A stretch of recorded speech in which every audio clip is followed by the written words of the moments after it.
Assalamualaikum warahmatullahi wabarakatuh. Kami dari kelompok 3 akan mempresentasikan tentang pertumbuhan ekonomi. Pertama-tama kita akan membahas tentang apa itu pertumbuhan ekonomi. Secara umum, pertumbuhan ekonomi didefinisikan sebagai peningkatan kemampuan dari suatu perekonomian dalam memproduksi barang-barang dan jasa. Pertumbuhan ekonomi adalah salah satu indikator yang amat penting dalam melakukan analisis tentang pembangunan ekonomi yang terjadi pada suatu negara. Menurut Sukirno, pertumbuhan ekonomi sebagai perkembangan kegiatan dalam perekonomian yang menyebabkan barang dan jasa yang diproduksi dalam masyarakat bertambah dan kemakmuran masyarakat meningkat. Dengan begitu dapat disimpulkan bahwa pertumbuhan ekonomi adalah kenaikan kapasitas suatu negara dalam jangka panjang untuk menyediakan barang dan jasa masyarakatnya. Namun, hal ini bukan berarti harus terus-menerus mengalami kenaikan, karena laju pertumbuhan bisa positif ataupun negatif. Di mana jika positif, artinya ekonomi mengalami pertumbuhan dan sebaliknya, jika negatif, artinya mengalami perlambatan. Berikutnya ada indikator pertumbuhan ekonomi. Yang pertama ada kenaikan pendapatan nasional. Pertumbuhan ekonomi bisa dilihat berdasarkan tambahan pendapatan nasional serta pertambahan output berupa barang dan jasa melalui produksi dalam satu tahun. Hal ini dapat dilihat melalui nilai PDB yang mempresentasikan pendapatan nasional real dengan perhitungan keseluruhan output barang dan jasa yang diproduksi.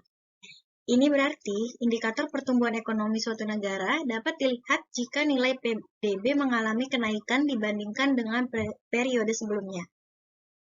Yang kedua, ada kenaikan pendapatan per kapita, di mana pertumbuhan ekonomi bisa dianggap meningkat ketika pendapatan masyarakat di suatu negara secara keseluruhan mengalami peningkatan dari tahun ke tahun. Yang ketiga, ada peningkatan kesejahteraan penduduk atau pendistribusian barang dan jasa secara merata ke seluruh wilayah. Di indikator berikutnya adalah kesejahteraan penduduk yang memiliki hubungan dengan pendapatan real per kapita, yakni distribusi barang dan jasa. Ketika barang dan jasa yang diproduksi suatu negara semakin banyak, maka proses distribusinya juga harus merata. Hal ini akan berpengaruh pada pendapatan per kapita yang juga merata ke seluruh wilayah.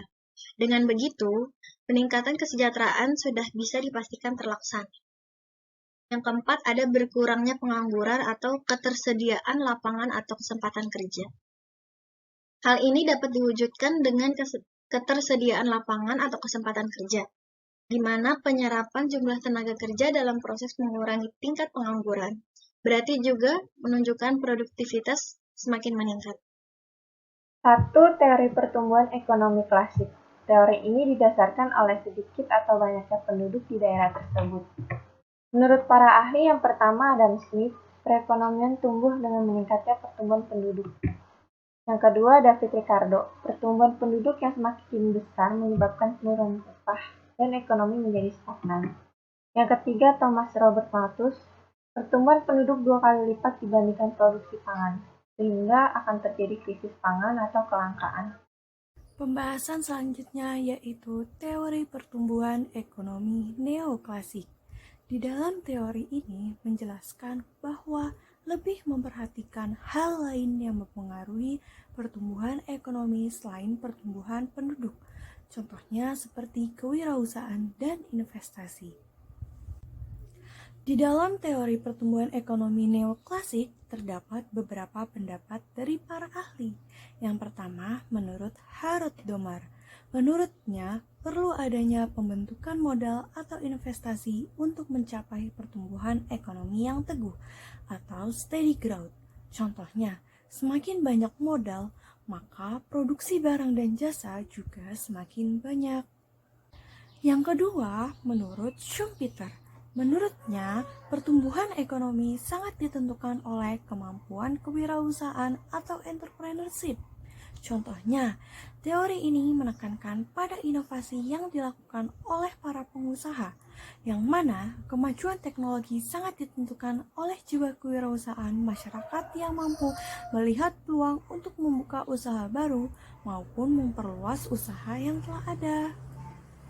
Yang ketiga, menurut Solow. Menurutnya, dalam jangka panjang, tingkat tabungan dapat menentukan modal dalam proses produksi. Artinya, semakin tinggi tingkat tabungan, semakin tinggi pula modal dan output yang dihasilkan. 3. Teori pertumbuhan ekonomi historis. Teori ini berpandangan bahwa pertumbuhan ekonomi itu memiliki tahapan-tahapan tertentu. Menurut para ahli, menurut Friedrich List, pertumbuhan ekonomi dikelompokkan menurut kebiasaan masyarakat dalam menjaga kelangsungan hidupnya melalui tata cara produksi.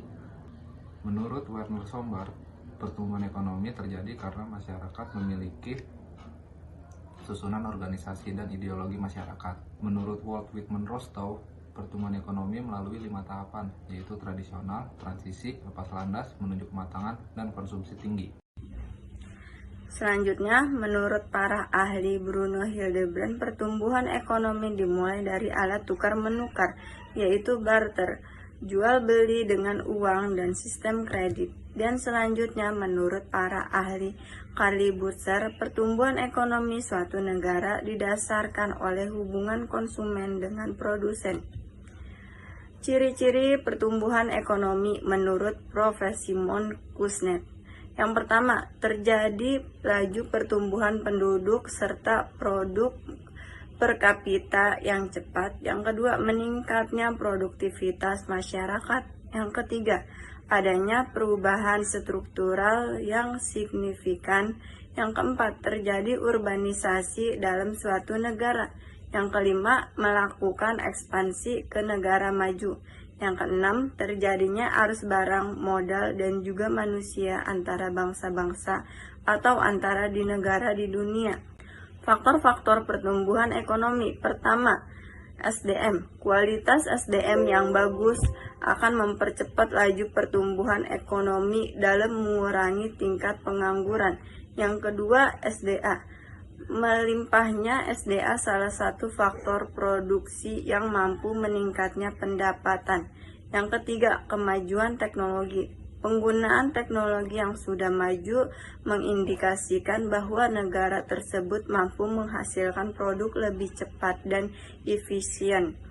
Yang keempat, tingkat inflasi. Inflasi yang tinggi secara positif mempengaruhi pertumbuhan ekonomi dengan menurunnya tingkat pengangguran. Yang kelima, tingkat suku bangsa, salah satu faktor yang mempengaruhi kegiatan investasi. Jadi di sini saya akan menjelaskan perbedaan pertumbuhan ekonomi dan pembangunan ekonomi. Pertumbuhan ekonomi mengacu pada peningkatan pertumbuhan moneter suatu negara dalam periode tertentu. Contohnya ada GDP dan BNP.